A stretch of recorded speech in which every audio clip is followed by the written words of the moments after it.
So guys, আজকে দেখা হয়েছে আমার বেস্টুর সঙ্গে। তার সঙ্গে দেখা করার পর চলে গেলাম সন্ধ্যাবেলা লস্যির দোকানে। সেখানে করে দিলাম হামলা।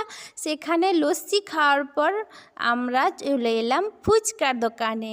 ফুচকা দোকানে ছিল অসম্ভব পরিমাণে ভিড়, আর সেখানেই ভালো করে, তাই জন্য সবার লাইন সেইখানেই। তারপর আমরা চলে গেলাম রেশন দোকানে লাইন দিতে, ফুচকার দোকানে। তারপর সব কিছু আলু টালু মাখানোর পর আমাদের ভাগ্যে পড়লো একটি করে ফুচকা। প্রথম ফুচকাটি পড়েছিল আমার বেস্টুর কাছে। বেস্টু খেয়ে নিল খপাস করে। তারপরে আমার কাছে পড়লো, আমি খেলাম। তারপরে খাওয়ার পর আপনাদের কার কার ফুচকা খাওয়ার পর লঙ্কাটা লাগে বলুন তো? আমার তো প্রচুর পরিমাণে লঙ্কা লেগেছিল। তারপরে শুষা করতে করতে বাড়ি আসবো কান্না করছিলাম। তাই জন্য জিজু এনে দিলেন 2টা আইসক্রিম। আপনারা আমার মিনি